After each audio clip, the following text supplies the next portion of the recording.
Mobile Task Force Kappa 42. Angel reporting in. Wow, I couldn't pick a better environment for tonight's project. I'm locked up in a holding cell, and the only light I have is coming from my monitor and this little barred window to my right. And what's this? It's getting dark outside.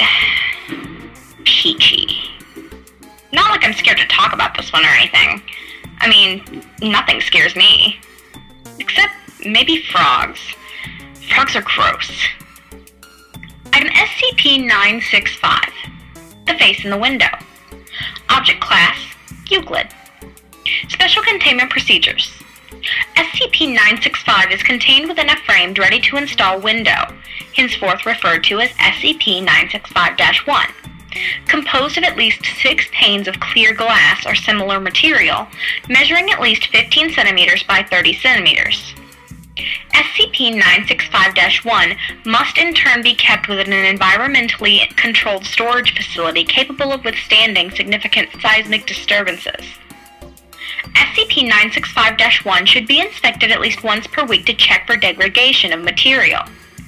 At all times, at least 2 similar framed windows must be present, and within separate chambers an additional padding and insulation, with no other window pane measuring greater than 14 cm wide or 29 cm tall between them, and the current SCP-965-1. The lighting within the chamber containing SCP-965 must be a minimal of 130 candelas at any time. Personnel are within said chamber, except during research.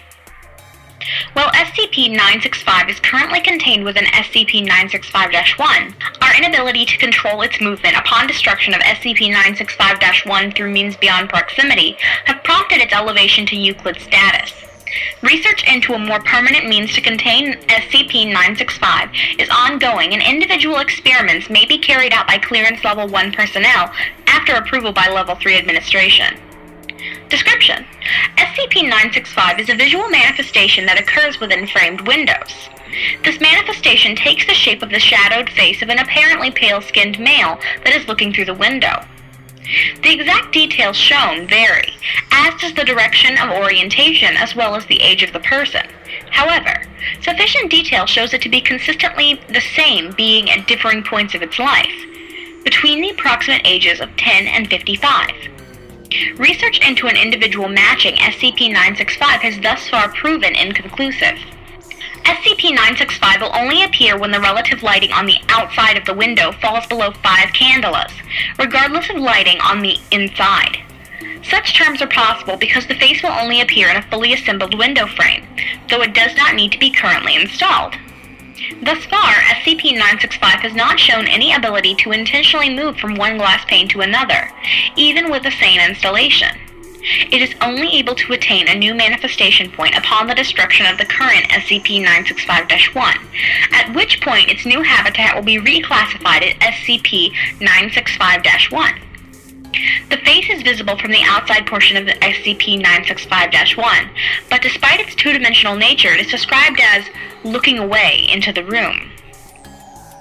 Initial effects caused by SCP-965 are reports of unease, nervousness, and low-grade paranoia. These sensations will overcome anyone within visual range of the manifestation, even if obscured, such as by curtains. Based upon reports pertaining to residents of the house where SCP-965 was discovered encountering problems sleeping, experiments were conducted using D-Class personnel who were made to sleep in a chamber where SCP-965-1 was installed. An individual that is sleeping in any area visible to SCP-965 when it manifests will invariably have dreams of a disturbing nature, usually involving being chased, attacked, tormented, etc., through without physical contact within the dream. With repeated incidents involving the same subject, as few as 3, but never more than 10 dream cycles before onset, SCP-965 will begin manifesting with a more explicit smile than normal. After this point, the subject will begin complaining of heartburn or abdominal pain, and often begin to vomit blood or have blood in bodily wastes. This is caused by the victim suffering ulcers and low-grade hemorrhaging throughout varied locations in their gastrointestinal tract. The current hypothesis as to the cause of these afflictions is SCP-965's influence artificially accelerating the body's reactions to the elevated stress and fear levels. Subjects who advance to this stage have also reported continuing experiences of the facial manifestations and windows during dreams, as well in peripheral vision while awake, even after being removed from the vicinity of SCP-965.